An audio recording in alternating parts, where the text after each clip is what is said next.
initial model. Oh, it doesn't come off the stand. Don't break it, Lauren. All right, I know, it's very nice. So as you can see, the Dragon is actually broken up into 4 quads, and each quad has 2 of the Super Draco engines for a total of 8 of them. And as I mentioned, they are biprop engines. They have MMH and NTO as their oxidizer. Now, most abort systems from past space vehicles, I believe like Soyuz, Mercury, Apollo, they all had a pointy escape tower on top where there was essentially like a mini rocket engine or a series of rocket engines on top. And if they weren't used, that escape tower would have to jettison itself from the vehicle. If it was used, it would be used to lift the vehicle off of the rocket.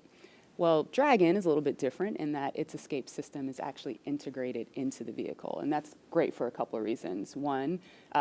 One less thing you have to jettison on a nominal flight, and so they're pretty dormant, just those throttle valves open unless they're used, and hopefully they never have to be. And yeah, I mean, the other thing that offers you is the ability to escape from the pad all the way to orbit. Because if you jettisoned your escape system prior to that, you couldn't. So yeah, that's Little Dragon there. Again, new era, much safer design. Yeah, absolutely. Thanks for walking us through that, Lauren. Again, the launch escape system is armed. That protects Bob and Doug so that if something were to go wrong, they can shoot off of the pad away from the rocket and parachute to safety in the ocean. That is such a crucial safety capability. And so now we want to go over to Hawthorne for an operational update with John. Thanks, Marie. We are counting down those final minutes. Everything is still looking good on the Falcon 9 and the Dragon vehicles for an on-time launch, but weather is trending the wrong way right now. We're keeping our ears open in case we hear that the weather is going to be no-go for the rest of the count. Right now, we are counting down at T-minus 32 minutes. Stage 1 locks and Falcon 9 RP1 did flow rates begin are nominal. propellant load at T-minus 35 minutes, right on time. The propellants we use on Falcon 9 are a fuel, which is rocket-grade kerosene, also called RP1, refined petroleum. We use an oxidizer, and that's the super chilled liquid oxygen, or LOX as we call it. Those two propellants come together, but they don't light, so we need an ignition source to complete the fire triangle. For this, Falcon 9 uses a fluid called T-tub. You might see that Falcon 9 dinner stage ignition, or maybe later in the second stage ignition, you get a green-colored flame as the T-tub comes out into the oxygen, and that ignites the main engines right before the rocket takes off or the second stage engine lights. Now, currently in the fueling, RP1 fuel is about 10% full on the first stage. That's the bottom 2/3 of the stack of the vehicle you can see on the left. The first stage is that long white cylinder at the bottom, plus that black cylinder called the inner stage. That's the entire first stage that we're loading with LOX and RP1 kerosene. That's the part that comes back to Earth.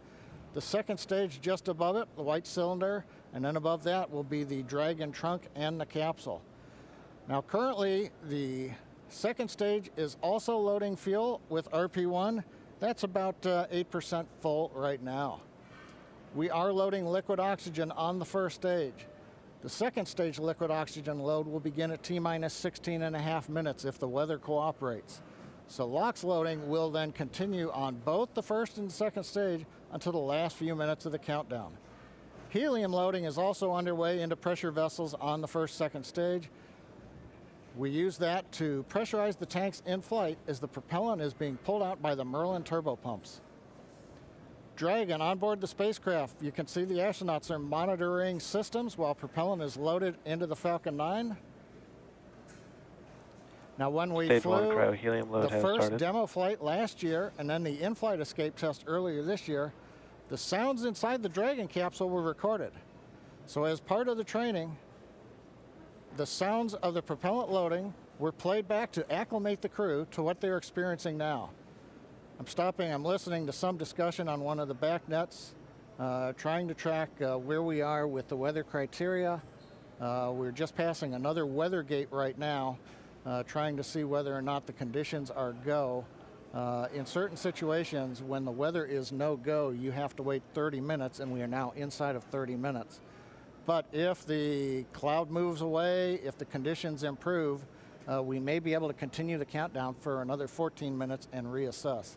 So we're waiting to see whether or not we can continue the count. Currently we are.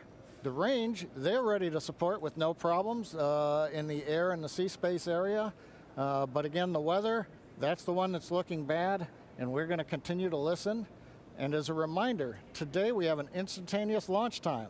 So at this point, if we hear a hold for any reason, we're going to have to stand down and target our backup launch opportunity on May 30th.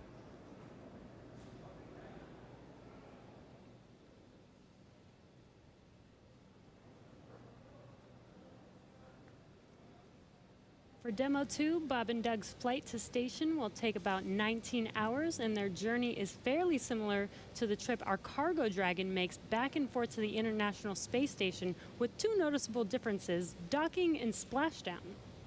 As we await T-0 in just a little over 28 minutes from now, ground operations teams just doing those final series of system checks, making sure both Dragon and Falcon 9 are ready for liftoff, and really keeping an eye on that weather. And you're just continuing to get live views of the teams. You've got Falcon 9 and Dragon on your left, and then Bob and Doug on the right as they prepare at the Cape for liftoff. Once we hit T0 and a successful launch occurs, we will watch Falcon 9 and Dragon make their ascent until Falcon 9 and first and second stages separate and send Dragon on its way to the space station. And once it gets on orbit, mission operators will prepare Dragon for on-orbit operations, where Dragon will execute a series of burns that are going to gradually raise its orbit to align more closely with the International Space Station. And you're seeing some of that track in the animation on your screen right now. After doing enough of those burns, they'll put Dragon... Oh, sounds like we're going to get a weather update real quick for the crew. Go ahead, SpaceX. Yeah, we're currently just evaluating a constraint on the field mill rule, which looks at lightning energy dissipation.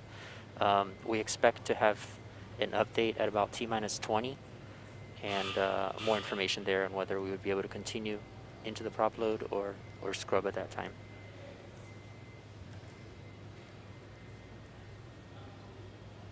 Okay, Jay, thanks for the update. We appreciate it. Copy. So I'll give you some more words in about 6 minutes. Okay, so it sounds like we're going to Dragon find Cap. out in about 6 minutes if we're going to have enough time. And John, I was referring to a couple of those weather situations where we have to have a certain amount of time. In this case, with the field mills, about 15 minutes. So they have until about 16 minutes and 30 seconds to really make sure that we're going to have enough time for that to dissipate. So we're going to be listening for that weather update in just a couple of minutes, but it is going to be a pretty interesting trip uphill for them once they actually get on orbit. And a very exciting countdown with 6 minutes to figure out if we are launching today. But targeting back to what we were talking about, next Dragon will make its approach and actually dock with the space station. This is a very different process from what we've seen with Dragon cargo deliveries in the past, which used a process called berthing. Now, berthing requires a spacecraft to approach the station and then stop so a crew member can maneuver the station's robotic arm to capture the spacecraft. Docking on this version of Dragon can be done autonomously. Stage 2 cryo-helium load started. Autonomously with no crew aboard the station. It's typically a faster process, both when arriving and leaving, but it does still require pinpoint accuracy to approach safely. Once captured, a spacecraft then gets attached to a common berthing mechanism. It's the same type of port that we use to connect each of the modules together on board station. It's a little bit slower process than docking, but the hatches are significantly larger than docking ports, which makes them perfect for bringing up large cargo items. Dragon will spend up to 120 days docked before preparing to return home. Following successful completion of Dragon's test objectives and cargo loading operations, the crew will close out the cabin, perform final system checks, and configure the vehicle for undocking.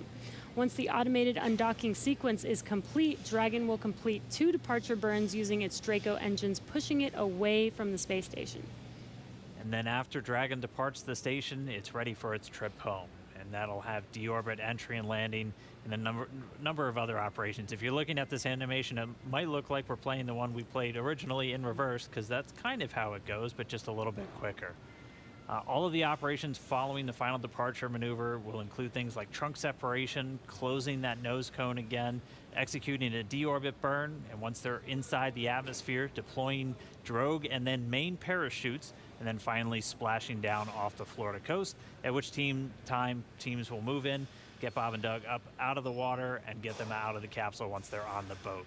So we have 4 minutes now until we get that next expected weather update. Let's go down now to the team at Kennedy. Murray? All right, thanks, Dan. If you're just joining us, we are now T-minus 23 minutes and 48 seconds from the first launch of astronauts to the International Space Station from U.S. soil in 9 years. We're going to find out in less than 4 minutes if the weather looks good for that. And this will mark the beginning of a new era where more people will be able to fly to space than ever before.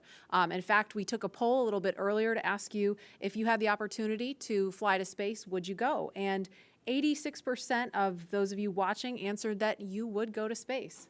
That's an incredible number. I think, realizing that you don't have to be a military astronaut or a NASA astronaut to fly in space. You can be a regular just a regular person going off to space on a SpaceX type rocket. So I think that's why the numbers are so high. Yeah, and we are really thrilled to see all the folks watching along online. I know we certainly hope that that this is a go, but we're going to hear a little bit of a weather update in less than 3 minutes now. And Leland, I know they're waiting for a weather update, and they've come, almost all the way down the count. What do you think Bob and Doug are thinking about right now? We on SES 129, we were having some weather problems, and I think we were getting close to the countdown, and then it seemed like the sky just cleared up right above our heads. We saw it, and we knew where we were going. And we always know that you can have any types of delays, fuel prop delays, all kinds of things that can happen, but we've trained over and over and over again for these types of scenarios. And so we want to be safe. We want to be safe for our families, and we'll do this another day if it doesn't work with the weather. I love that John I always says weather. It's that thing that everybody talks about, but no one can do anything about it. I know. And it is this interesting thing of just, succumbing to Right. Mother Earth. She's going to tell us if we can go or not today. Right. Yeah. Well, if it happens, look at it this way. Bob and Doug got one really great rehearsal in, right? It's always best to practice and practice and practice, yes. So again, we're less than 2 minutes now from that weather update that is going to go directly to Bob and Doug, and we will quiet down so we can listen in for that, because I know we can't wait to find out what that is. And those of you watching that have been following along, we are eagerly awaiting to hear whether the weather is going to be a showstopper today.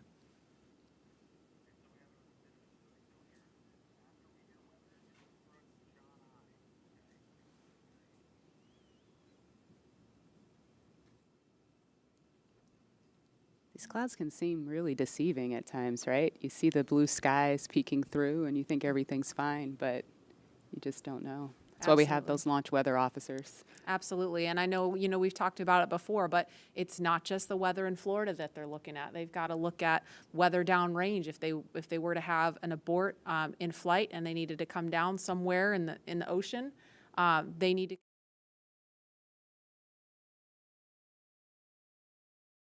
situation like that. So there's so many variables, and that's why not just with this flight, but with every human space flight we've had in the past, there's always a very good chance of a scrub because you do have so much criteria that you have seconds away from a weather update. Stage 2, RP1 load complete.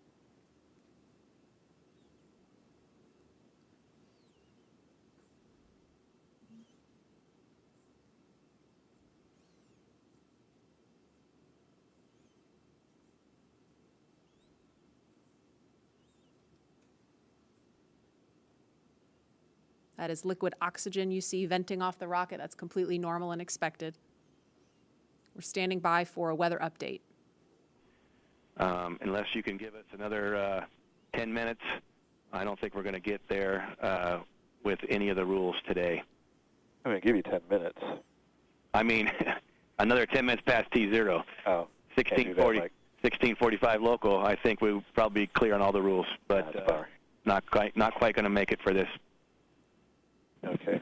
We're going to check back in with you in about 2 minutes, and then I'll call it up at about T-minus 17 minutes. Okay. Yeah, there's some of them are starting to count down, but we still have one above 2,000. So if that gets below,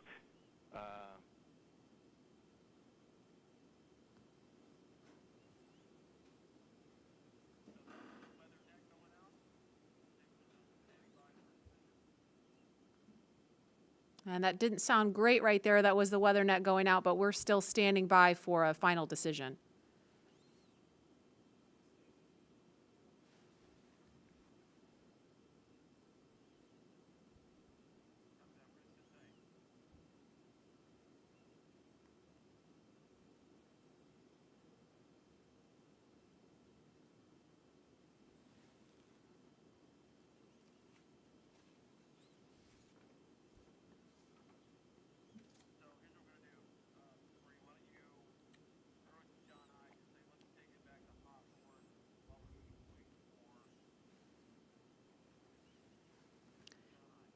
And we're going to continue to listen in for an update, but in the meantime, we're going to go over to John Innsbrucker at SpaceX headquarters in California. John?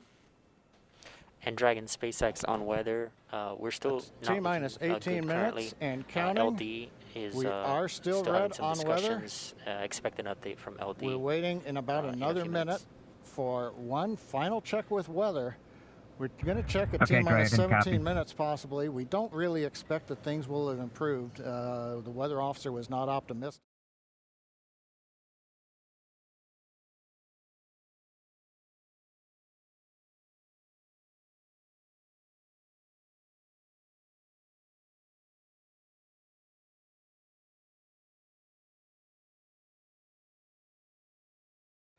So at 17 minutes, we want to make that call because shortly after that, we will begin loading liquid oxygen onto the second stage. So if we're not going to have the opportunity to launch, if the clock's going to run out, stand by. We continue to violate a couple different weather rules that we now do not expect to clear in time to allow for a launch today. We go ahead and end today's launch attempt.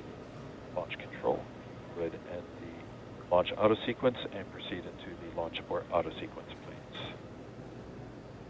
Launch abort has started.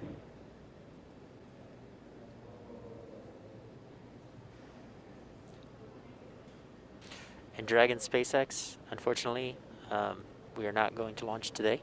You are go for 5.100 launch scrub. 5.100. It was a good effort by the teams, and we understand, and we'll meet you there. Copy all. We've heard the call from the crew. They have been informed. Launch direct.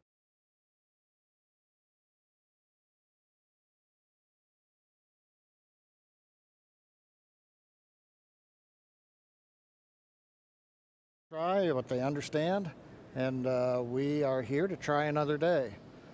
So right now we did officially hold the clock. It looks like at T-minus 16 minutes, 54 seconds. The launch automatic sequence that controls the Falcon 9, the loading of propellants, the cycling of valves, that is also stopped.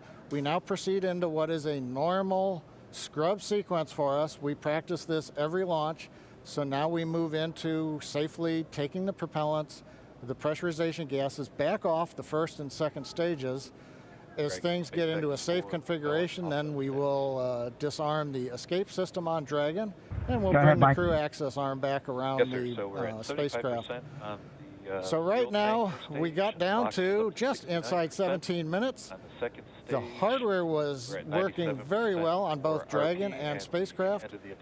We had the fuel loading going on. We had liquid oxygen loading going on, everything but second stage. And the weather just needed a little bit more time to clear the conditions. We didn't have that time because we had an instantaneous window. And so with that, SpaceX launch director had to call upon the input from weather, Dragon, copies had to all about call 30 a minutes. scrub Thank for you, the Mike. day per the safety rules that we have for this flight. So right now the team is undergoing the post-scrub operations on both Dragon as well as Falcon 9, working with the range. No issues being reported right now as we start to go through that sequence. Everything looks good. And Dan, we had a good webcast going here until the very end. So you know, we'll look at it as now we've had another great dry rehearsal. Last Saturday we did a dry one, I should say, and today we've done a wet dress rehearsal. But sorry, we just couldn't get there, Dan. Yeah, thanks, John I. And obviously, we can't control the weather. We came right down to the wire there, hoping we could just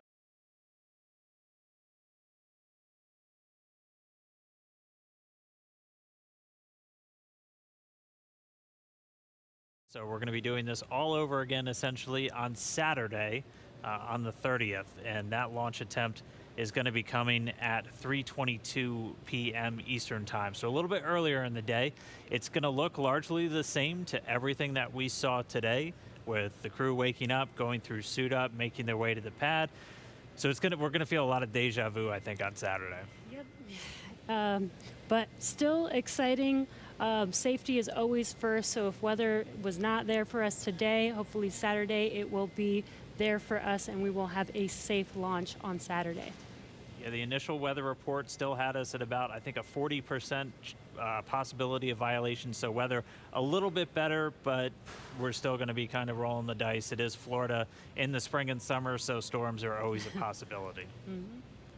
One of the good things, though, the vehicle appeared to be in great health throughout the day, both Dragon and Falcon 9, so we didn't have to scrub for any technical issue. We're going to continue and follow along with Bob and Doug until they're out of that capsule, as again, they had started loading fuel onto the Falcon 9 rocket, so they'll have to wait until all that fuel comes off. They'll disarm the launch escape system, which still stays armed because they're still sitting on a partially loaded rocket, and then once they're able to disarm that launch escape system, the crew arm will swing back out. They'll make their way once again back the way they came, and then it'll be back to crew quarters for Bob and Doug for a few more days.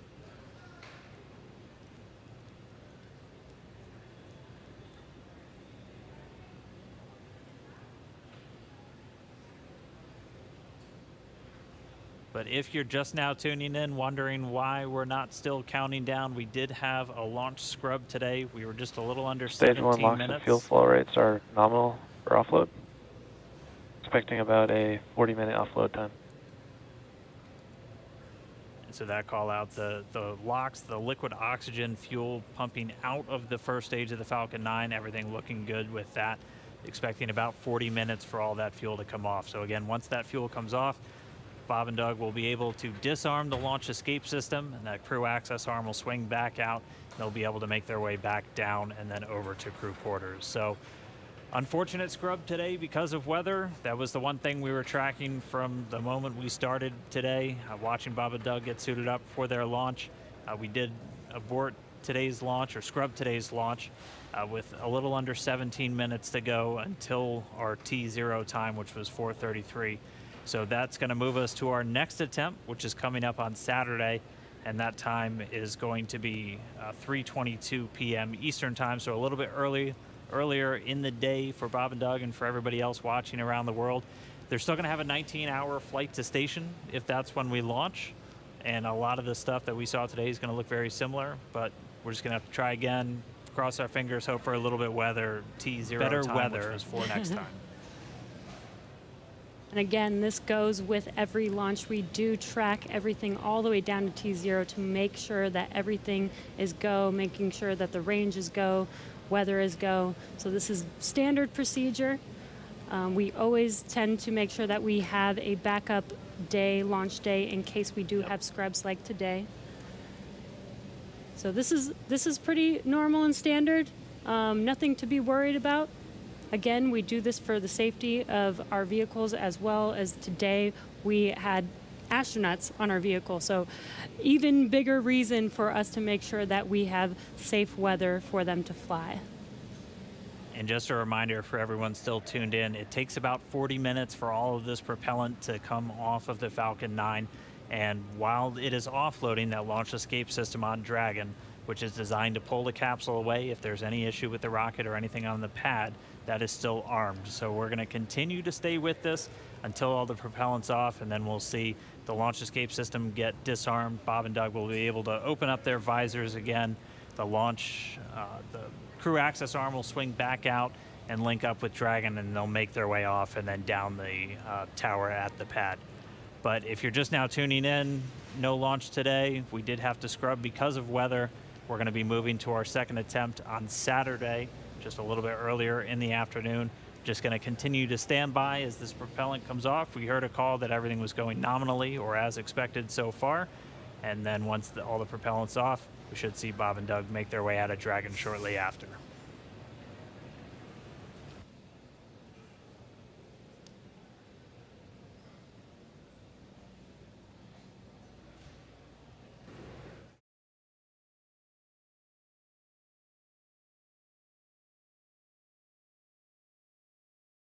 Live view of Bob and Doug on the right side inside of Dragon as they're waiting for propellant to be removed from the vehicle so that it is safe for them to disarm the launch escape system.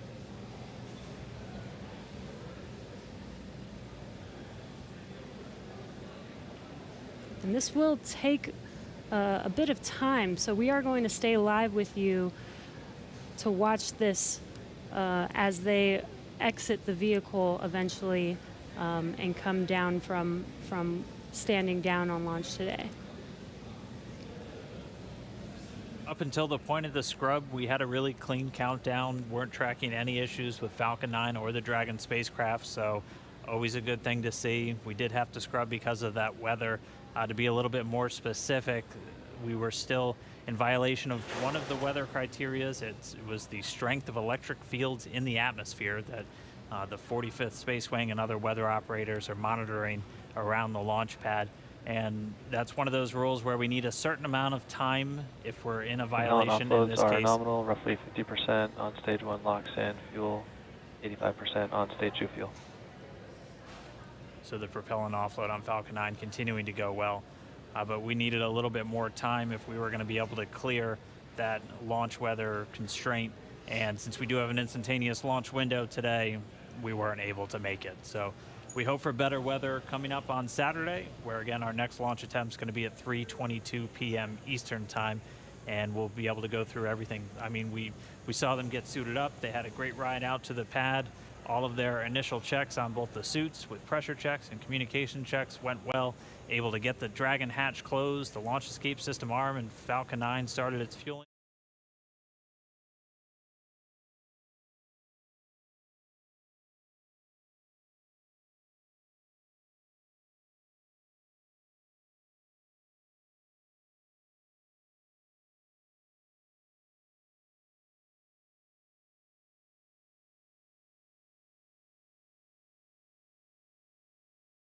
Prepared with just an extra rehearsal on the belt now.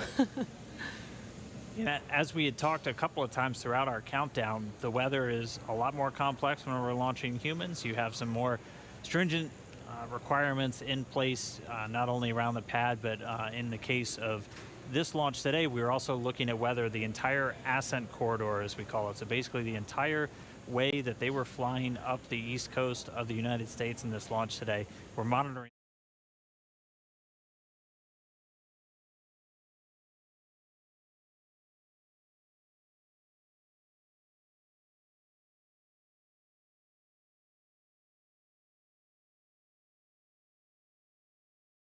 Have a tropical storm forming right off the coast of South Carolina today, just to help complicate things a little bit. And people might be asking, if we knew the weather was going to be a little iffy today, why continue to count down? Well, that is the reason why we do all these checks all the way to countdown. In Florida, the weather is, pretty sporadic.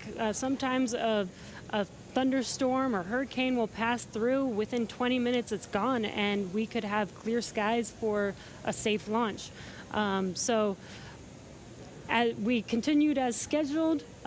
Standard procedure again to just continue to monitor weather all the way down to the last minutes of the count, and we see what happens. So today, unfortunately, we did scrub for weather, but we will attempt again this Saturday on May 30th.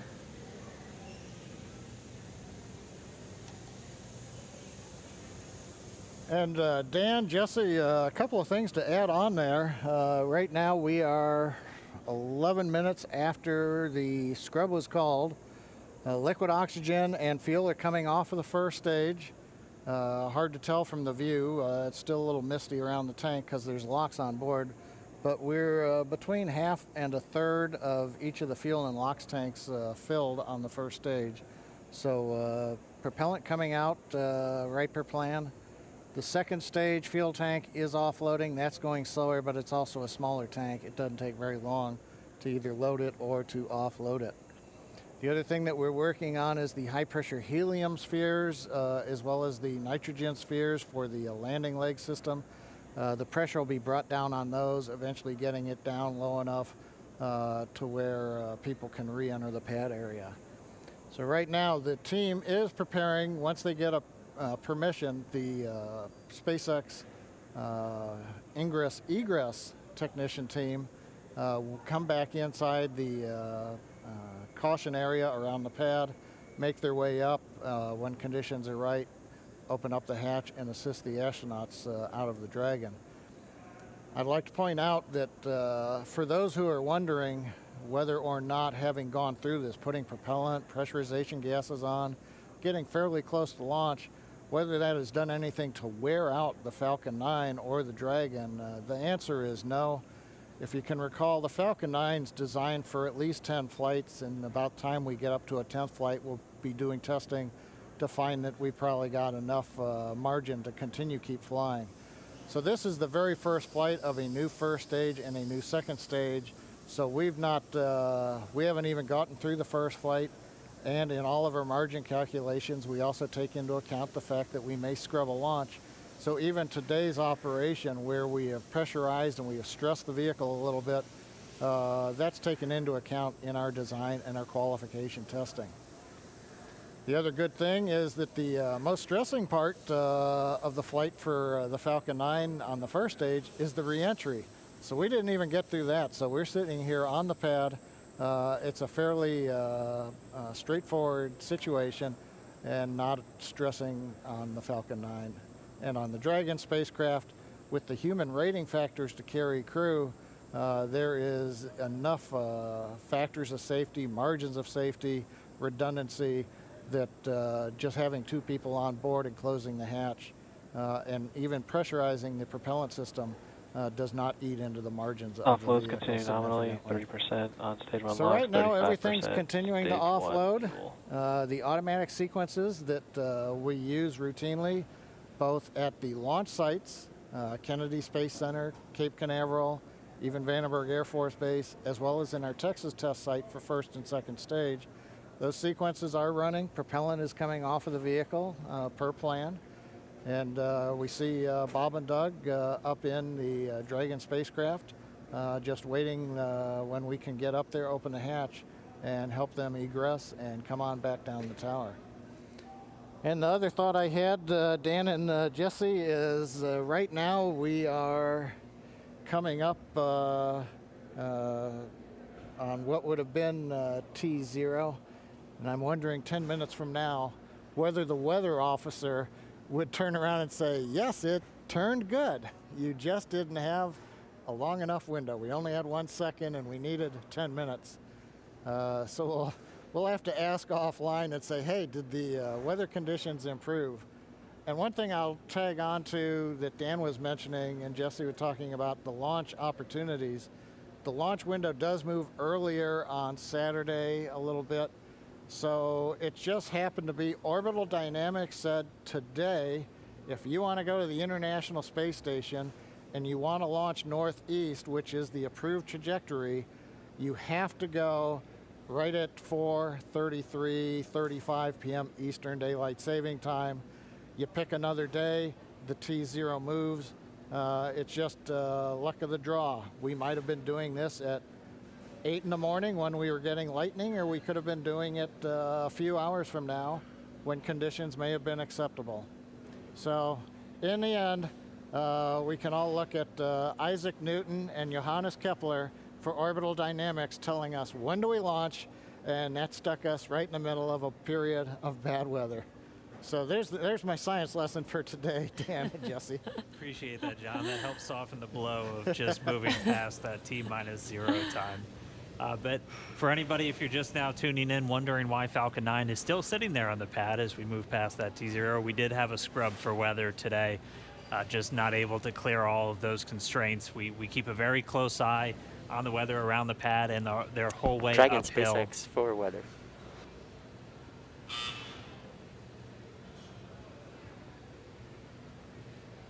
Right now, Bob and Doug are still SpaceX inside of Dragon, go ahead for weather. Yeah, I just wanted to give you some more words on the scrub rationale. Yeah, so we basically scrubbed due to 3 rules that we were violating. All 3 would have been expected to clear 10 minutes after our T0 time. And those 3 were natural lightning, the fuel mills, and the attached anvil.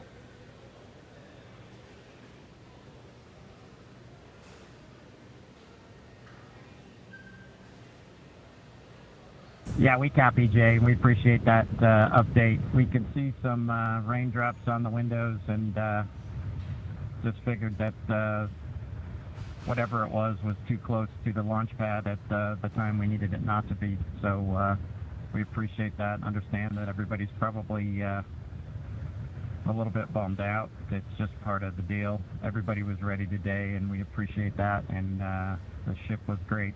And we'll do it again, I think, on Saturday. Copy all, and yeah, we concur. And appreciate your resilience sitting there in the vehicle for us. We got the easy job. Nothing better than being prime crew on a new spaceship.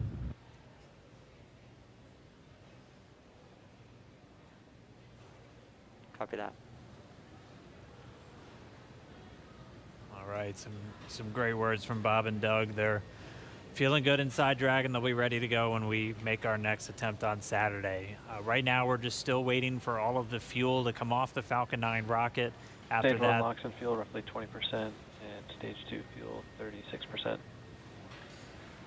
and so that call right there, we're still at a little over 20% on fuel, RP1, and LOX, liquid oxygen on the first stage, and then at about 26% on RP1 on that second stage. So again, it takes about 40 minutes once the process starts, so we should have right around 30 minutes or so until all that fuel's off. And then the crew will get the go to disarm the launch escape system. We'll see that crew access arm swing back into place, and they can begin to egress or get out of the Dragon spacecraft.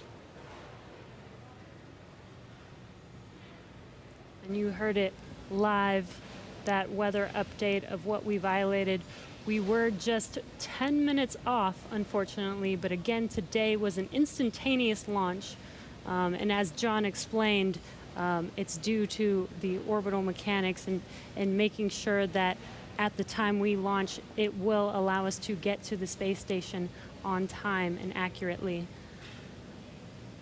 So you can see on your right screen, Bob and Doug are patiently waiting. They do still have their visors on and still strapped into their seats.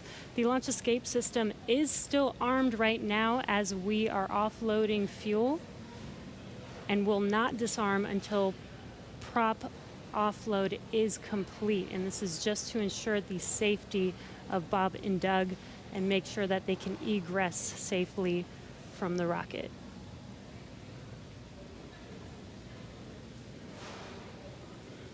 And just a reminder today, just this first attempt, we're going to be right back here looking like on Saturday for attempt number 2. Launch America is not going anywhere.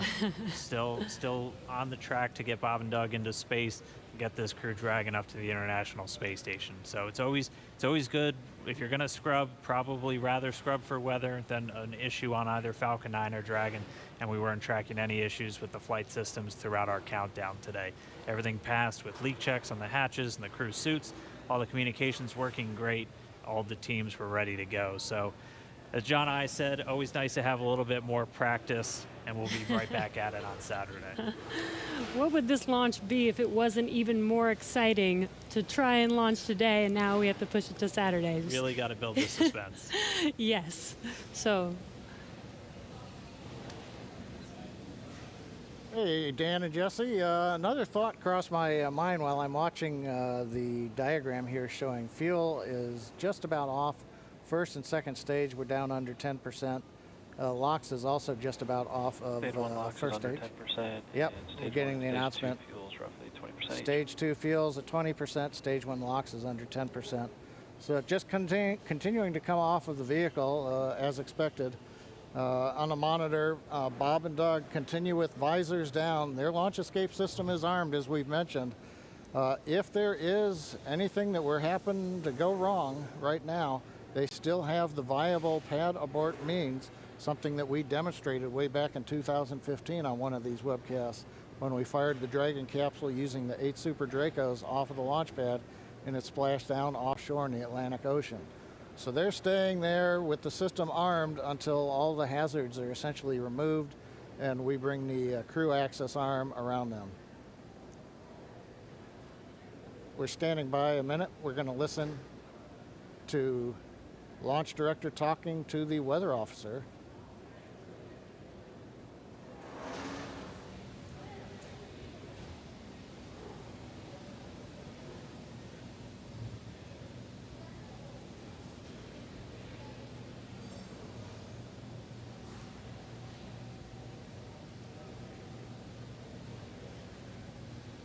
If you're just now tuning in, we did not launch today. We did have a scrub because of weather, but as we were saying, we are looking forward to trying this again on Saturday.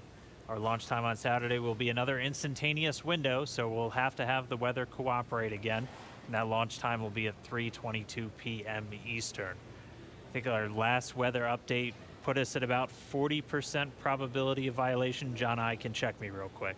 Yeah, Dan, what I saw coming out of the Air Force was 40% probability of violation, I believe. It's always tough because they report in terms of violation, and the optimists have to subtract that from 100% to go, hey, 60% chance, I'll plan my picnic.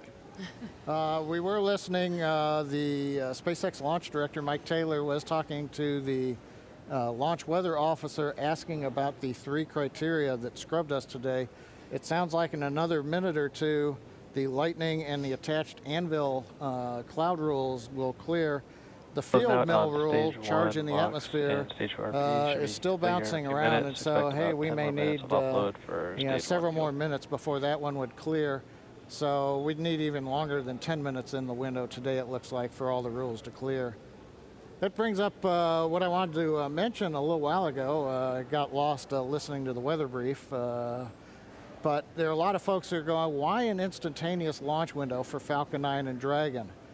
Now, typically when we go to the space station, when we do the mission planning, it's an instantaneous window. There may be enough performance in the rocket to launch somewhere in a 5-minute period, but you've got to pick a time in there. But in the case of Falcon 9, once we start propellant load at T-minus 35 minutes, it doesn't matter so much if you can move 5 or 10 minutes left or right, because the whole sequence is scripted. We do the flight analysis assuming that the temperatures of the propellants are below a certain amount so that we know how much performance is available to the rocket, how much margin we're going to have. So essentially, if you start the countdown, 4 hours, 8 hours out like we were doing today, and you have a very short window, once you get into propellant loading at T-minus 35 minutes, you have to go as soon as you get to 0. We don't have the ability to stop the countdown, wait 5 minutes. Now all of a sudden the liquid oxygen starts warming up from 340 degrees below.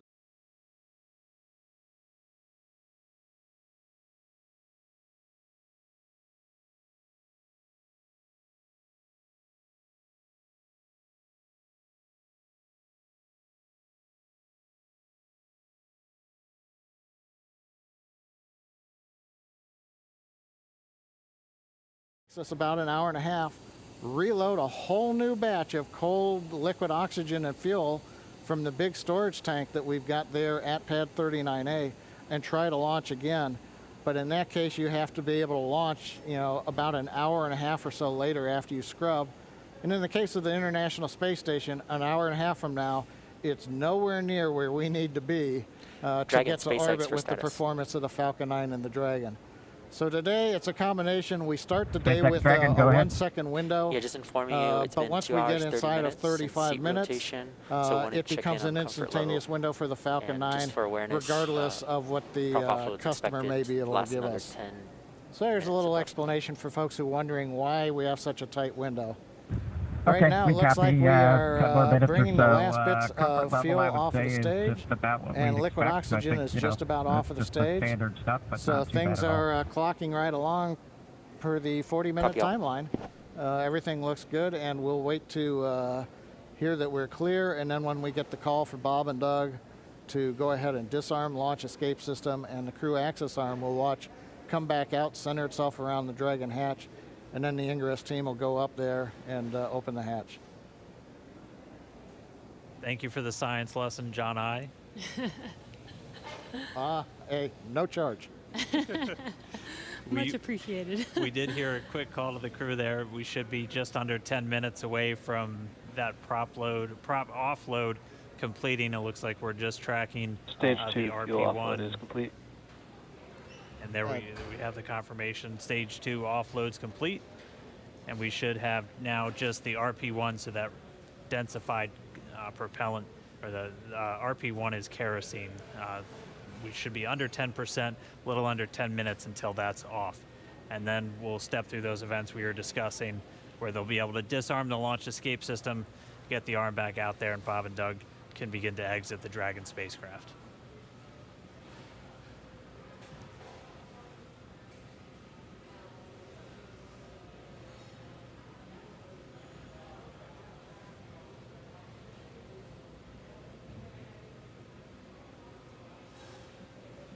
Still not the friendliest skies in the background. That is Florida, though. The weather is constantly changing over there, which is why we always have to keep an eye on it through every single launch that we have out there.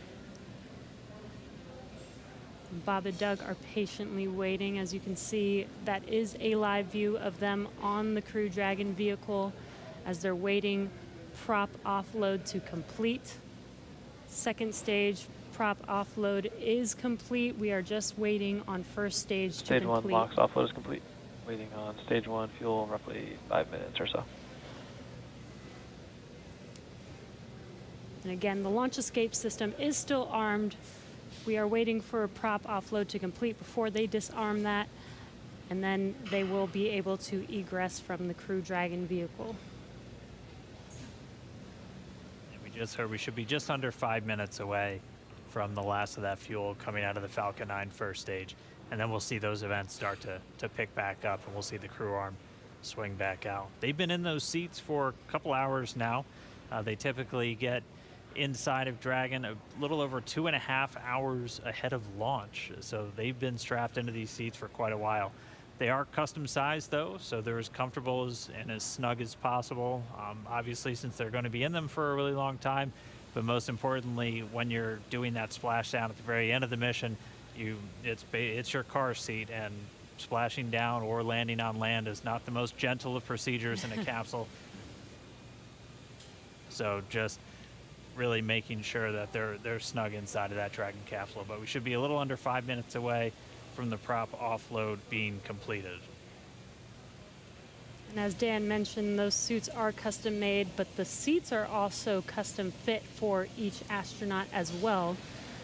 They do remain on Crew Dragon for this mission for almost 24 hours about.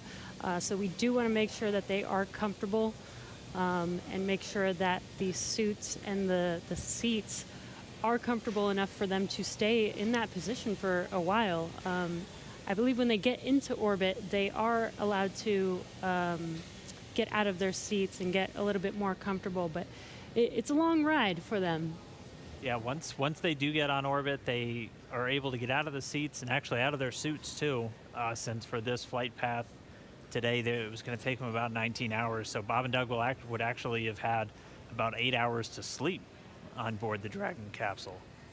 So we weren't able to launch today, though. The rendezvous on Saturday should be very similar to what we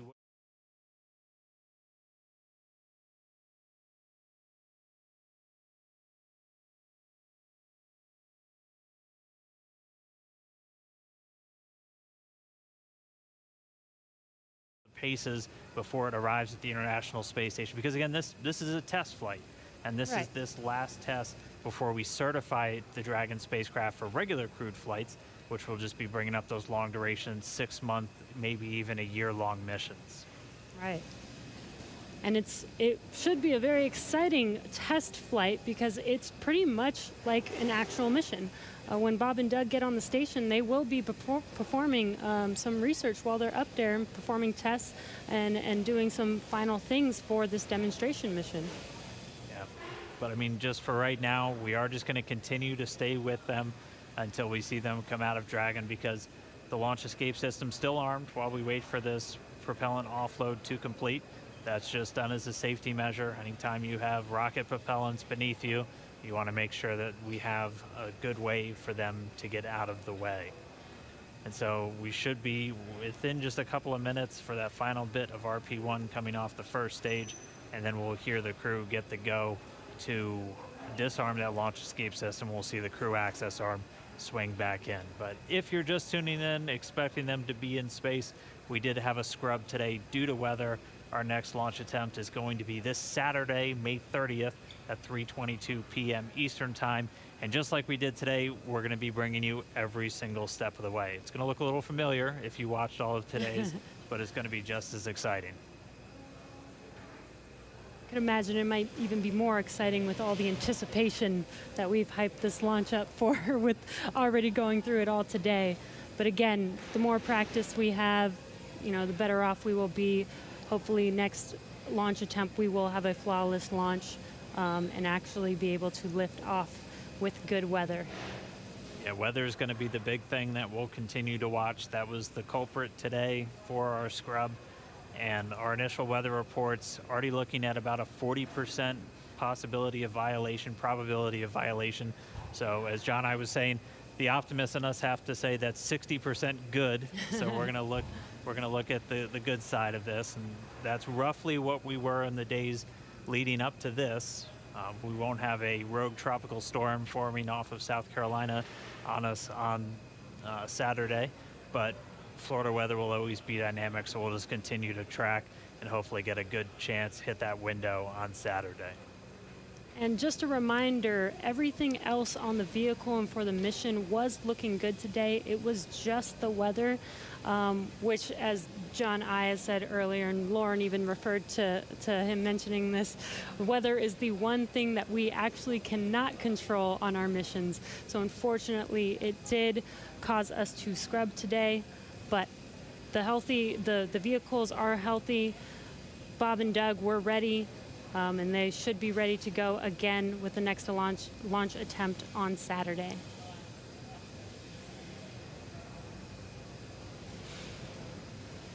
Just looking at our data, it looks like that RP1 is just about all out. So we'll just kind of stand by for a few more moments. Hopefully we get that call soon, John I. Yeah, I was going to, while we're waiting to hear the call, that the last percentage of fuel is off. I was going to comment on Jesse's discussion about it was just the weather.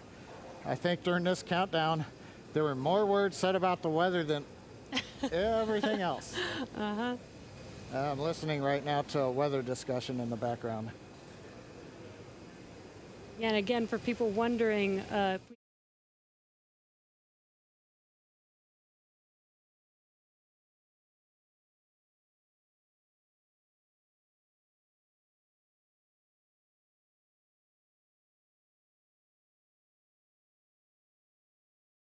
bad weather coming through and passing 20 minutes later and having good weather for a launch. So this is why we continued to attempt to launch today, but unfortunately for T0 today, weather was not on our side.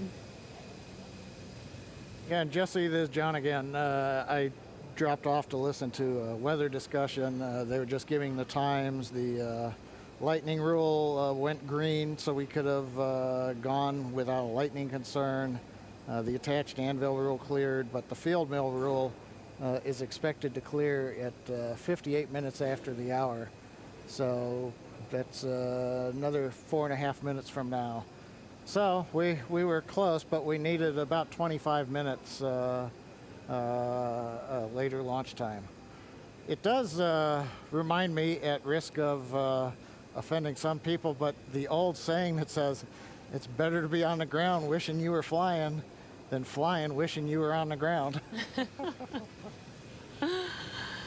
Yes, definitely. Safety first, always, and making sure that when Bob and Doug do fly, they are flying safely and as planned. So again, this is standard procedure for us to make sure that they do have a safe flight to the International Space Station. All right, well, for now, we're just continuing to stand by, expecting the call that all of that prop has now been offloaded from Falcon 9. All right, venting vehicle tanks to nominal TPC set points for crew ingress.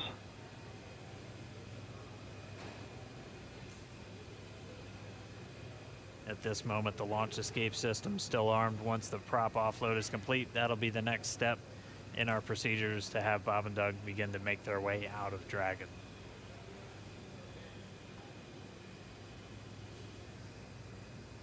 LD, countdown 1. LD. We have the prompt here for nominal crew egress Okay, so we're ready for launch escape system disarm. As affirmed, ready for launch escape disarm. MD copies. You guys are ready? We'll. Yeah, launch team's ready. Go ahead and advise the crew. Hey, Dragon SpaceX, you copy that discussion. So with that, you are go for disarming launch escape system per section 2 of 5.100.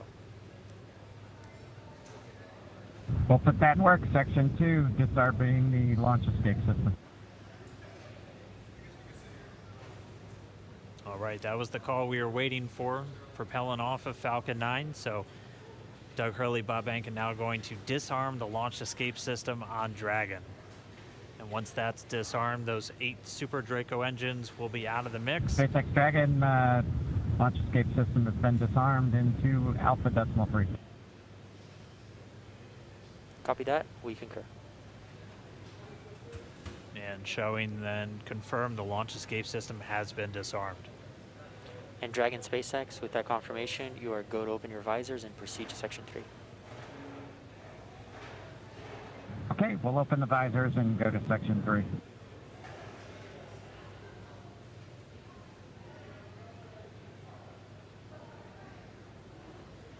As you heard and you can see, Bob and Doug can now open their visors and get ready for exiting the vehicle.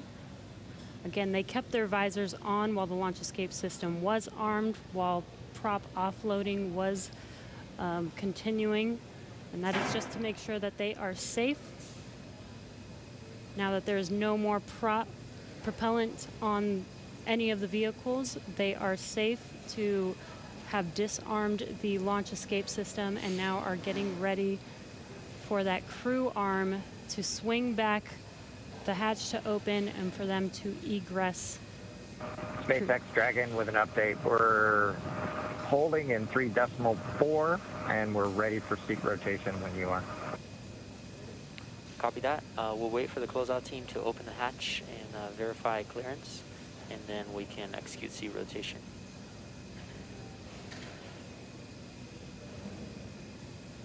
Dragon cap.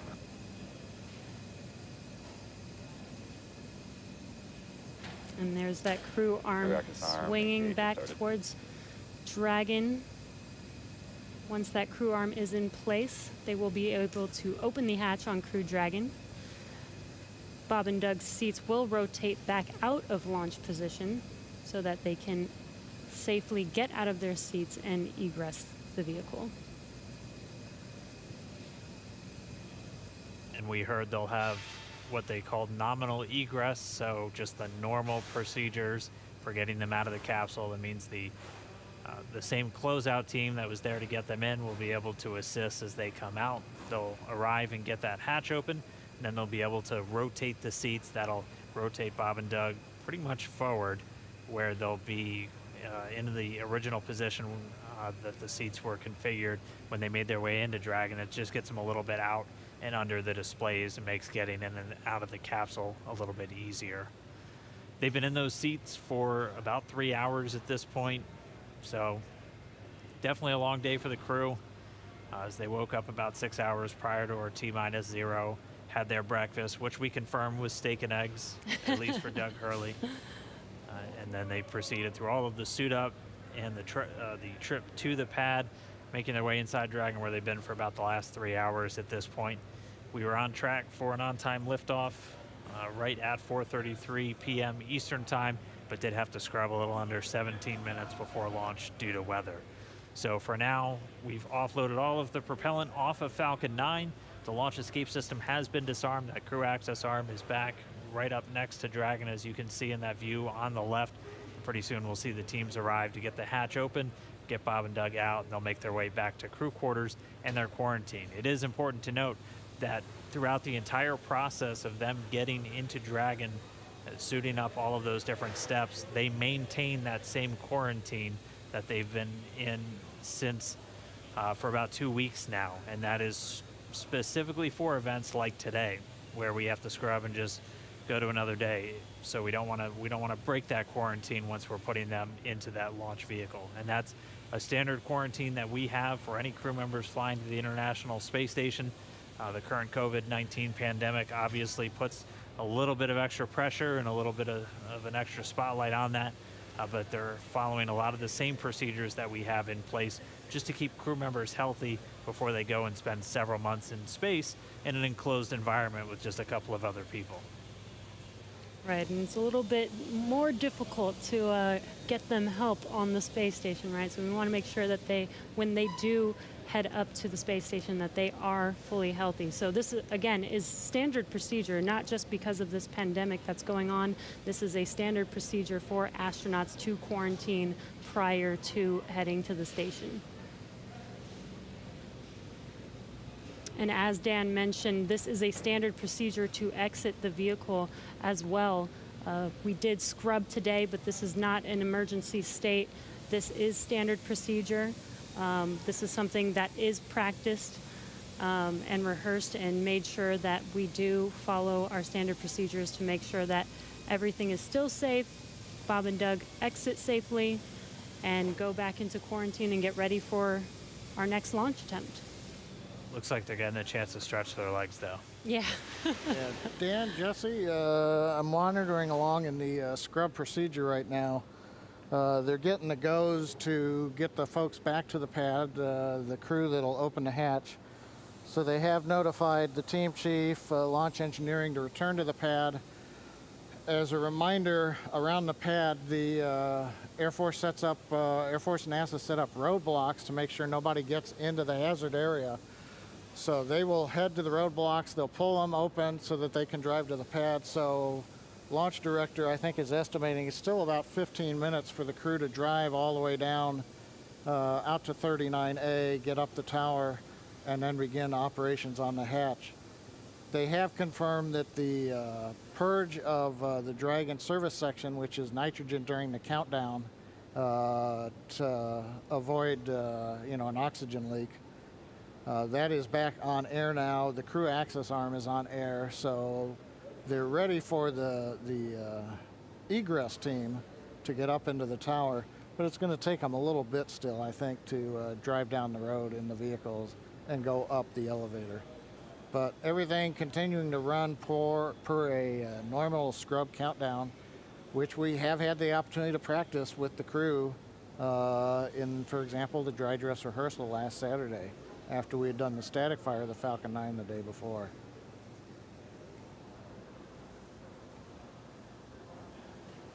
And I've been seeing a few questions, people asking why aren't we just trying to launch tomorrow? As John and I was talking us through, there's some very specific times you have to identify when you're going to be able to link up with the International Space Station. You'll only have so much fuel, which can only generate so much energy to make sure you're going to intersect with the station, which is flying at over 17,000 miles an hour. So you're hitting Dragon one bullet SpaceX with another comms. bullet. Some of our other launch attempts are able to make it to station, but have much longer Yeah, Dragon, times. to prevent us from losing comms, we're going to be switching to umbilical at this time. I'm going to be unmerging Countdown 1, but we'll keep you updated here on Dragon Ground.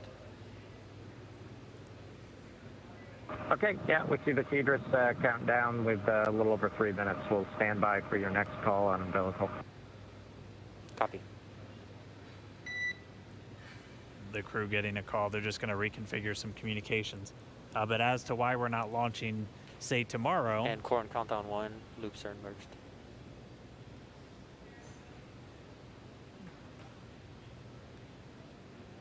But when we pick our launch attempts, we also have to take in mind some of the human factors of these attempts. Some of these other launch attempts may exist, but it would require Dragon taking in excess of 30 or more hours potentially to reach the station, which could wreak some havoc with the sleep shifts cycles, not only for Bob and Doug, but also for the crew on board station that has to line up their sleep schedule with Bob and Doug as they arrive. And the crews on station and Bob and Doug will be operating off of Greenwich Mean Time once they get there. Dragon SpaceX, comm check, umbilical.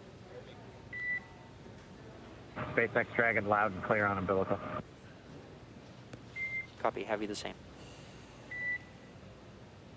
Still getting good comm between the crew and the core here in Hawthorne. But really, just to sum it up, we pick our launch attempts for a number of reasons, not just can we make it to the station, but just how long is it going to take to get there? And that's why Saturday is going to be our best option. We're going to be targeting that one at 3:22 p.m. Eastern time for our next attempt. And it'll be a little over 19, maybe a little over 20 hours until we actually arrive at the space station if we're able to get off the ground on Saturday.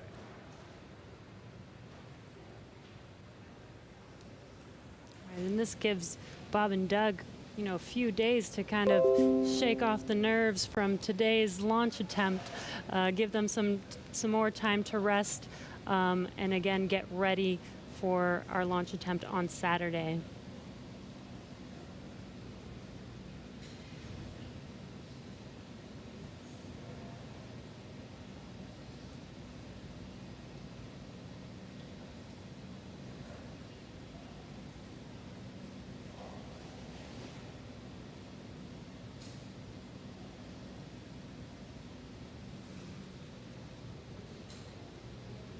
And if you're just now joining us, we did scrub our Demonstration 2 mission today.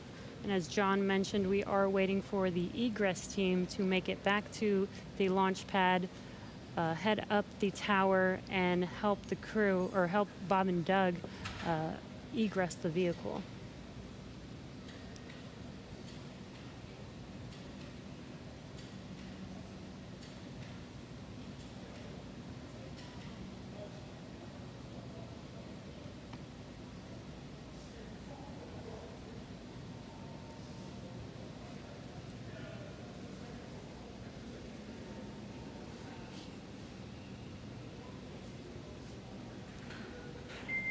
Dragon SpaceX for closeout team status.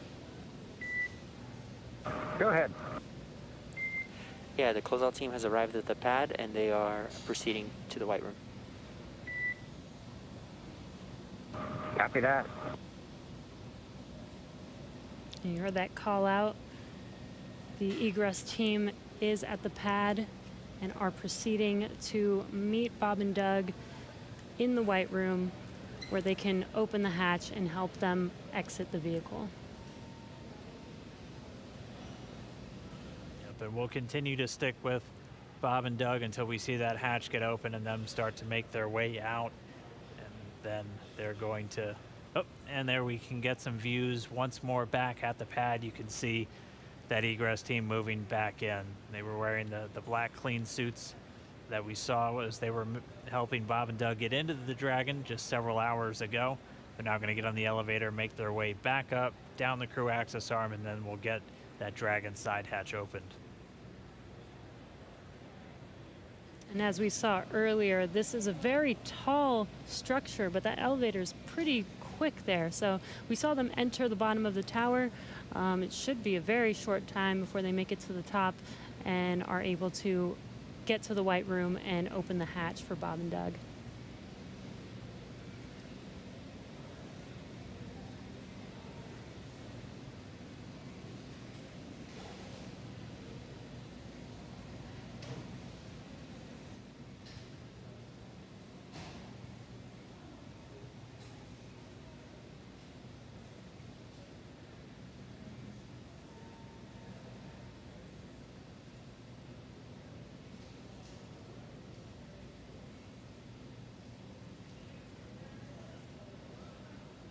If you want.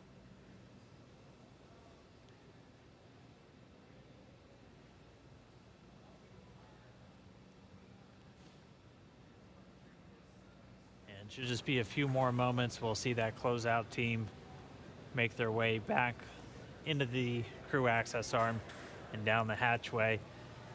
And again, if you are just now tuning in, we did have that scrub just about a little under 17 minutes before launch.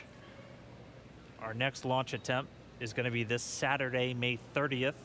At launch time, it's going to be another instantaneous launch time. It's going to be 3:22 p.m. Eastern time over there in Florida.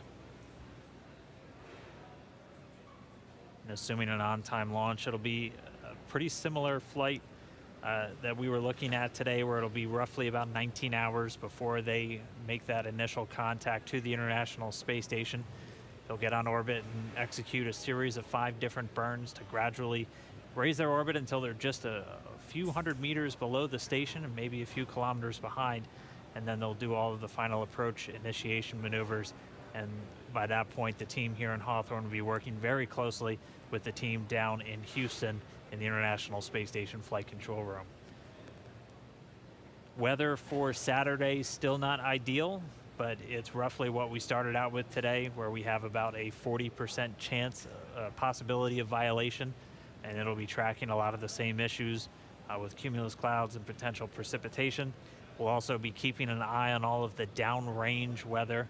Oh, it looks like we're seeing some people start to make their way into the crew access arm now, so we should see them get that Dragon side hatch open in just a few minutes. But as a reminder, we'll be looking at weather around the launch pad and weather downrange in their flight path on the way to orbit, and that's always checked just in case they have to do any kind of emergency maneuver and land down in the Atlantic Ocean.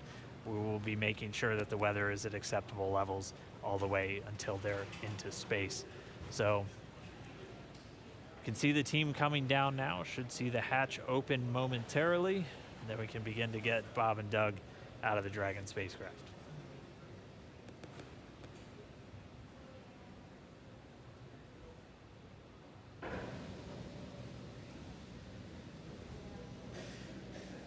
And again, we are staying live until Bob and Doug are safely out of Crew Dragon. You can see on your left-hand screen the team getting ready to open the hatch for them and help them out of their seats.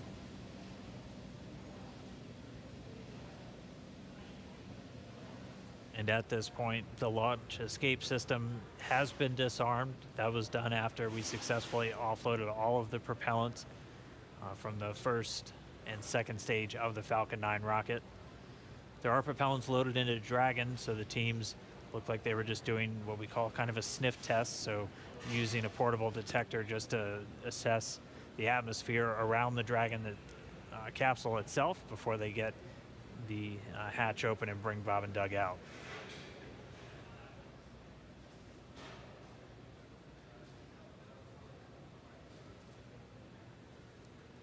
All of this is standard safety procedures for egressing the vehicle.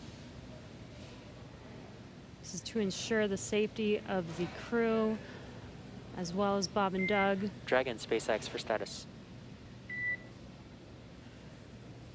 Go ahead.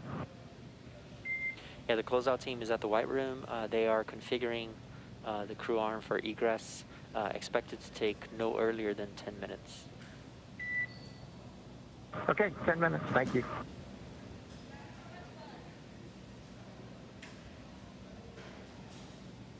It should be just about 10 minutes. As a reminder, they're in the White Room. We walked through that a little bit earlier in our coverage this morning. The White Room name simply because of its color, and that's something that started all the way back during earlier Gemini missions. And that is literally the last place on planet Earth where astronauts are standing before they get loaded into this vehicle. It has an environmental control apparatus and a seal that it can put right up against the Dragon spacecraft just to keep all of that dust, dirt, and Florida humidity And Dragon out of the SpaceX, capsule. we're right at 3 hours in seat rotation. I just wanted to check in with you on comfort levels. I'd say no changes, Jay. It hasn't been too bad at all. Copy all.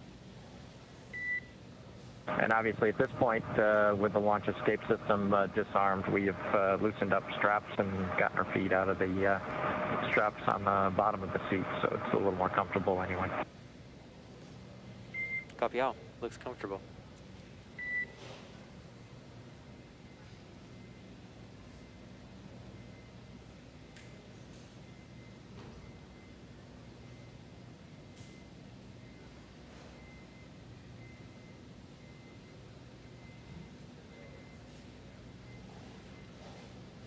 Right now, the closeout team just going to take a couple of minutes to configure the White Room. They'll set up a seal between it and the Dragon spacecraft just to make sure we're not letting anything from the surrounding environment get into that spacecraft, which is kept very pristine, obviously, for the crew members once they're inside. They have a small bridge that just connects the crew arm to the capsule itself. just making sure they have a nice clear path for their entrance and exit from the spacecraft. So it should just be a few more minutes. We'll see that hatch get opened, and then our crew members can start to make their way out. And you heard seat rotation. They rotate the seats prior to their actual flight to where they're a little bit more parallel to the ground, and that just puts them directly in front of those displays. We'll see them rotate down, just giving them easy access to get out of the capsule.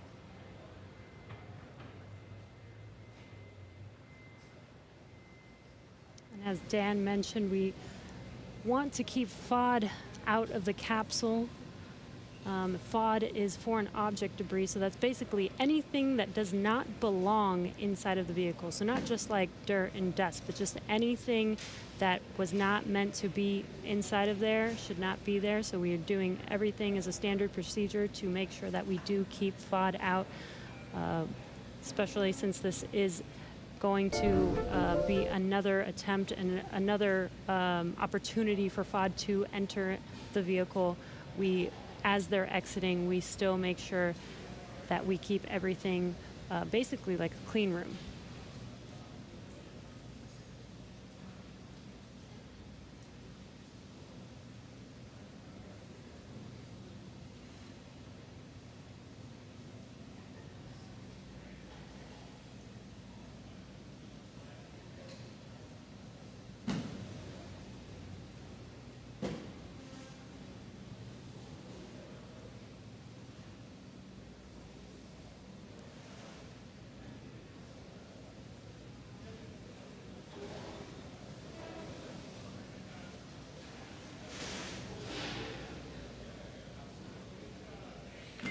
In Dragon SpaceX, you may hear some vehicle venting in about 20 seconds.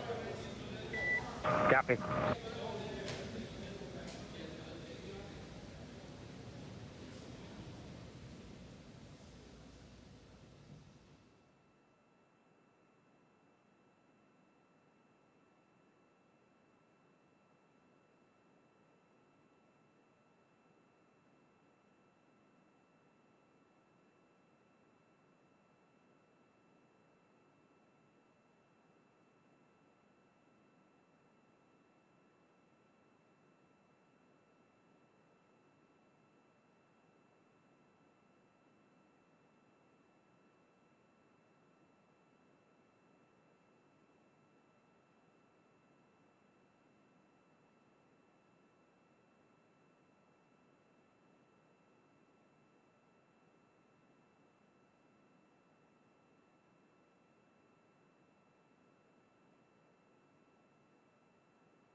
John Isberger here with the webcast desk in Hawthorne, California. We are continuing to wait for the crew to open the side hatch. We've got the cameras showing astronauts Doug Hurley, Bob Behnken inside. Visors are up. They've gotten their feet out of the restraints. Gloves are off in case of Doug, it looks like. And the team is just outside the hatch. They're going through the sequence right now, make sure pressure checks are all good, make sure there are no concerns with gases, be it the propellants of the vehicle or just nitrogen gas that we use as a purge. Currently, we are coming up on about 50 minutes after the planned T0. To just reiterate what Dan and Jesse have been talking about earlier, we had a good countdown. I had a lot of fun saying there were no issues on Falcon 9 or Dragon of a technical sort. The range was ready to support. The downrange weather looked good in case Dragon had to make a unplanned abort splashdown in an escape maneuver somewhere in the Atlantic. And we even had the, once we get on orbit, in case Dragon had to re-enter and come back early, the weather was good in the Pacific in case it had to come down. So everything was looking our way except Mother Nature, the weather. It's Florida, and we got into the back end of the tropical storm that has now gone ashore in the Carolinas. But unfortunately, that left everything disrupted just enough to where we violated several of the weather rules, and we did not have enough time for them to go green. Green meaning where the range says conditions are clear and you are all right to launch. We were still red on those rules, and that was the end of the countdown for the day. Again, we scrubbed at T-minus 16 minutes, 54 seconds. That was shortly before we were due to begin loading the liquid oxygen onto the second stage. That was both the logical breakpoint in the countdown procedure where we could take a scrub without loading one more propellant on the vehicle.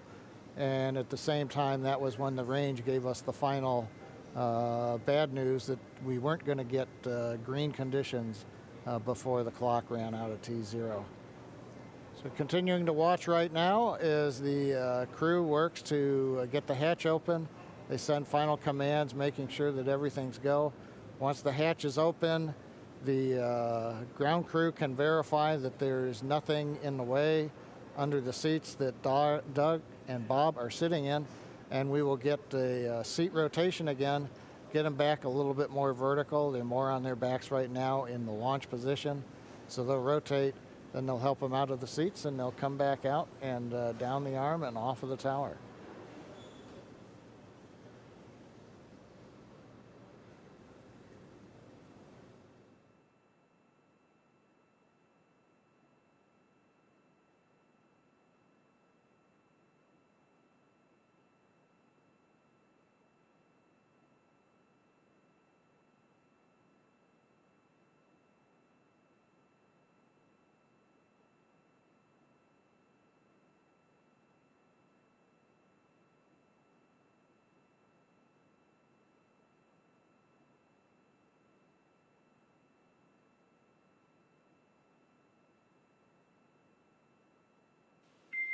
Dragon SpaceX, for status, it looks like the closeout team is inflating the hatch seal, the arm seal right now. Okay, yeah, we can see some folks outside the window.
All right, we've been quiet for a few minutes, but if you're just now tuning in, we did not launch today. We did have to scrub today's mission due to weather. We were just under 17 minutes away from our T0 time at 4:33 Eastern when the call was made. We were still in violation of a few of the weather constraints that just are really there to inform teams when it's safe to launch. So we're looking at weather both around the pad and weather all the way on the way to orbit for them. So we did have to scrub. Since then, we've been able to get all of the propellant off of Falcon 9. The launch escape system has been disarmed, and right now the closeout teams are there in the white room, so right at the end of that crew access arm. They're configuring the big seal that goes around the Dragon capsule just to make sure its environment is isolated from all that nasty Florida weather, and then they'll be able to get the hatch open, and we'll get Bob and Doug back out.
Well, we're coming up on just under an hour since the planned T0. Again, if you're just joining us, well, we've been here summing up for a while. Dragon, Launch SpaceX did for not- status. Yep, stand by for status check. Go ahead, Jay. Yeah, closeout team's still working to do the hatch seal inflation. Expect another 5 to 10 minutes. Okay. Okay. We scrubbed at T-minus 16 minutes, 54 seconds. We violated 3 weather rules. The weather rules finally cleared up, but it was long after the planned T0. The SpaceX egress team did return to the pad. They were sent through the roadblocks that surround the pad, demarcating where the hazard area is. Team's up on the crew arm, and as you just heard, SpaceX talking to astronauts Bob and Doug. They're working the seal around Dragon. Then we make sure that Dragon capsule pressure is equalized with the crew arm, and then we'll go into the hatch opening sequence. So we've still got several more minutes. We'll carry that as we go. A couple of points to bring up. Once the crew comes off of the Dragon and comes back down, goes back to the crew quarters to de-suit, we will be Dragon, leaving. SpaceX for awareness. We're going to command the vehicle into pad hatch open in preparation for hatch opening. Copy that. Okay, that's good. That'll get them into the sequence to make sure that the pressures inside and outside And are note, equal. this will equalize cabin pressure, so you may notice something there. Okay, thanks. So as I started to mention, once everybody's off, we'll leave the Falcon 9 Dragon, the crew arm, where they are. That is in the launch support position. There's no plan to come back down to horizontal. The vehicle is designed to stay vertical. Now, if we were to find something wrong during the countdown as we go through data review, that could mean that we have to come horizontal, as we did late last night, early this morning, as we were working a ground issue on the transporter erector, and then we went right back up. But currently, no plans to come horizontal. We'll stay vertical up to the next launch attempt on Saturday. There will also be, as is typical, engineers will go through all of the data they collected today, and then there will be a report out in what's called a Delta Launch Readiness Review, probably this Friday before we get into the next launch attempt on Saturday. That's where the engineering disciplines will brief management, chief engineer, launch director, mission director, the NASA customer, where we stand on today's countdown, what we learned as well as our readiness to proceed into another countdown attempt. But currently at Kennedy Space Center at historic Pad 39A, we're getting ready for the hatch opening and the crew to be able to leave Dragon, come back down, get out of their suits, and wait to go another day, hopefully this coming Saturday, the 30th.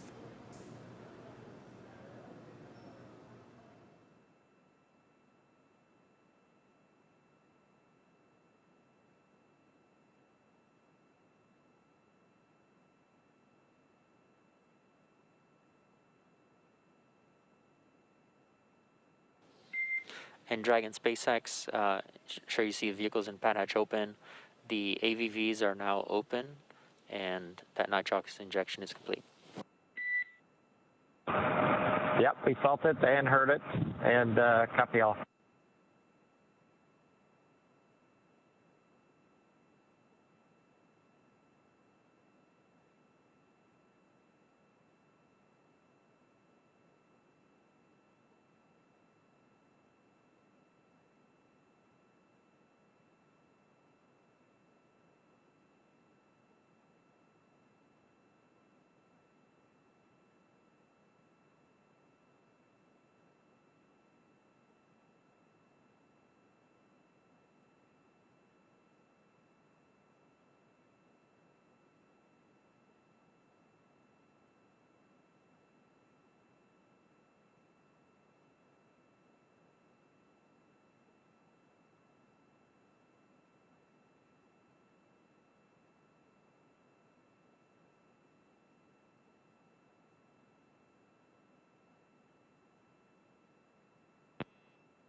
And Dragon SpaceX for status, the closeout team is stepping into hatch opening now.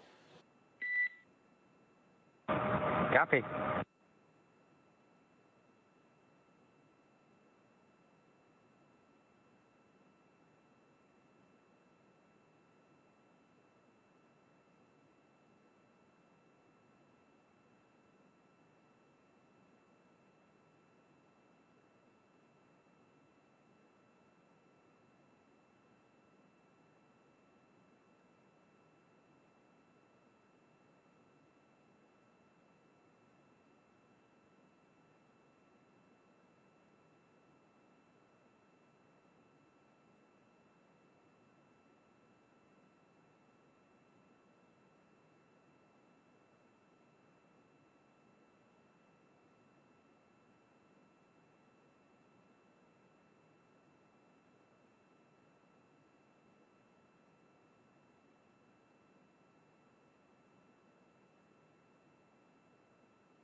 John Innsbrucker back here at the webcast desk in Hawthorne, California.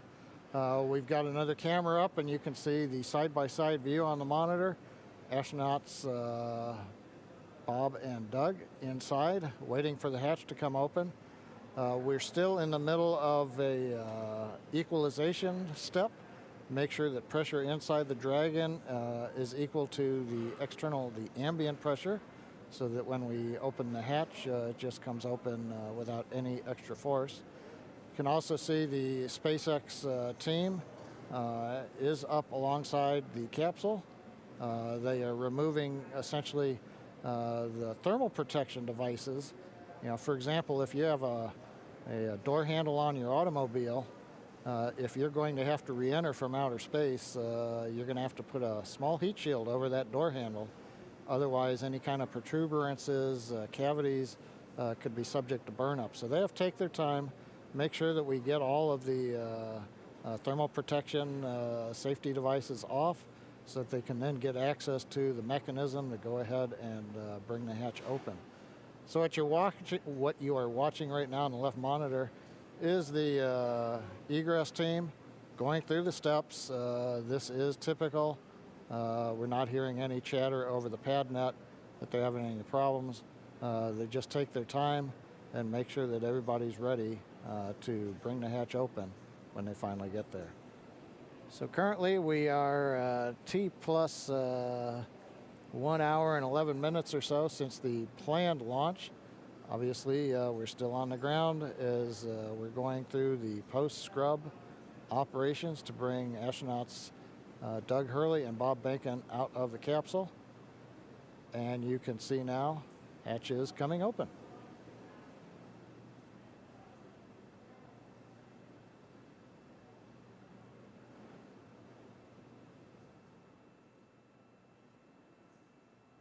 There's a view from the camera inside the capsule.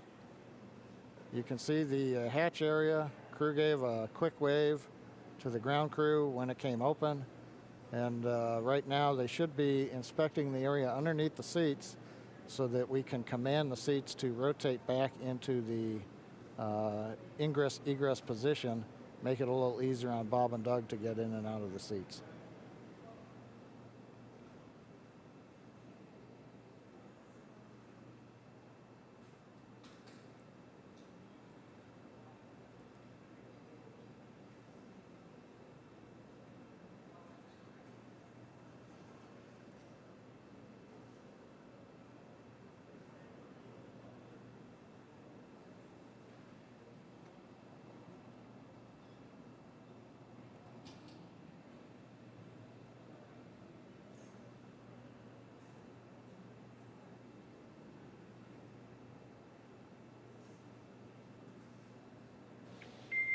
Dragon SpaceX, just for awareness, they have a few more steps in their procedure, and they should be calling to us for seat rotation shortly.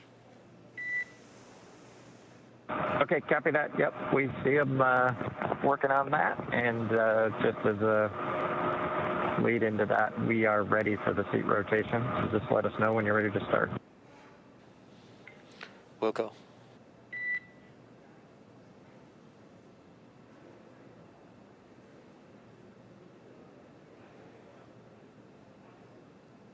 Here's the confirmation from the Dragon team talking to the astronauts that they are just about ready to send the seat rotation command.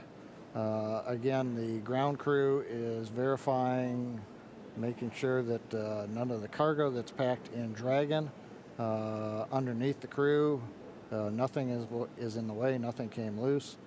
You're looking at one row of crew seating, but there is, as we've mentioned before, Dragon's designed to carry up to 7, but on this flight, for example, much of the cargo that we're carrying is loaded in various areas down below where the astronauts are seated.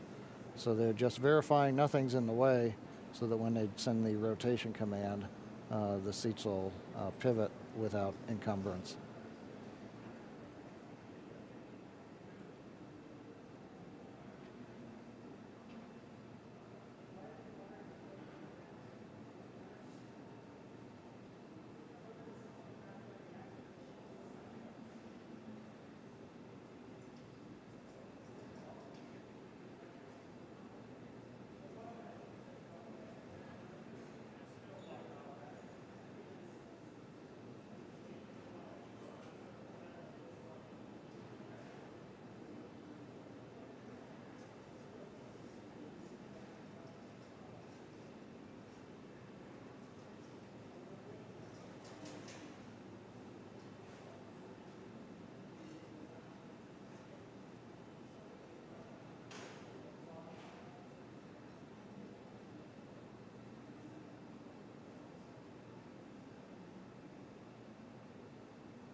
Dragon SpaceX, we are initiating seat rotation.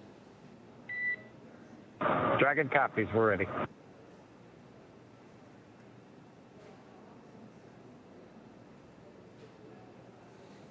That call out from the Dragon core up to the crew, letting them know that we are sending commands from the ground to rotate the seats, and you can see astronauts Doug Hurley, Bob Behnken rotating in their seat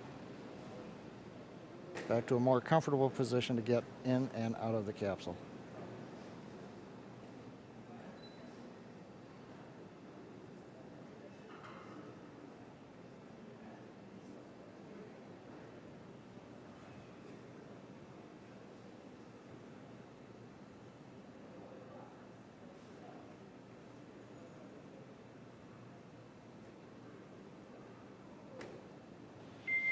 Okay, Dragon SpaceX, seats are upright.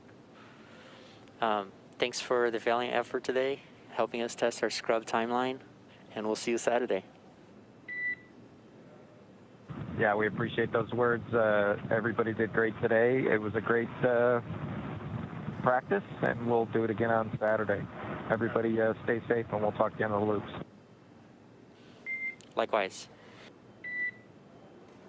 Well, Dan, we've heard it. They've got rotated. The hatch is open. The ground crew is going to work to get the astronauts out. The SpaceX Dragon team, like the SpaceX Falcon 9 team, is going to be coming off of console now as we turn it over to the folks on the pad. So while we didn't launch, it was a pretty good countdown and scrub sequence. So we've got that good lesson learned under our belt. We look forward to Saturday having even better results when we get close to T0. That's right. Always great when we don't have any issues with the capsule or the rocket, which we didn't today. Just had to fight that weather. And we'll be doing the same on Saturday. We are looking at about a 50% probability of violation. That's about where we were today. We did see it was all just a matter of trying to line up correctly, and didn't make it today, but we're going to try again on Saturday.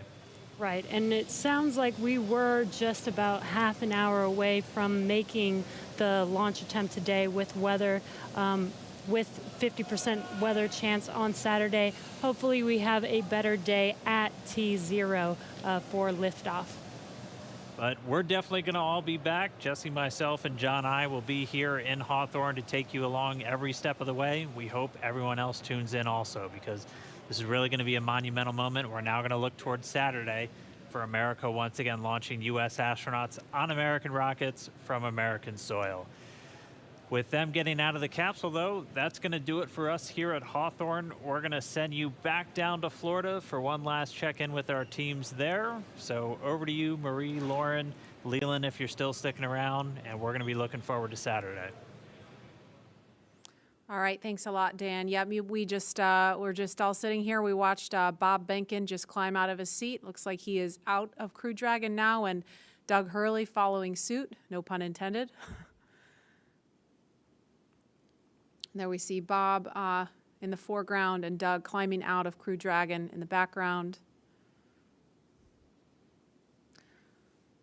Pad closeout team looks like helping them out. So any minute they're going to be basically just reversing course, coming back the way from whence they came. Leland, I know you had a scrub years back. Yeah, Marie, in 2008, we were having breakfast. I never scrubbed while I was in the vehicle, but we were having breakfast, and we got a call from the flight director saying that we had these engine cutoff sensors that were bad. 2 were bad, and the flight rules say that you should have to have 3 of 4 to fly.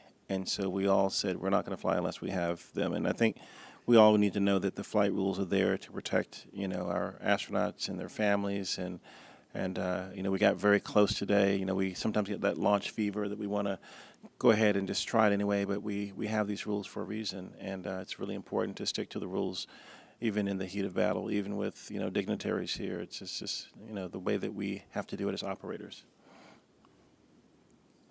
It's also a good wet dress exercise. Went through, exercised all the systems nearly to T0, which is incredible. I believe this may have been the first time Bob and Doug are sitting on top of in our vehicle with a fueled rocket.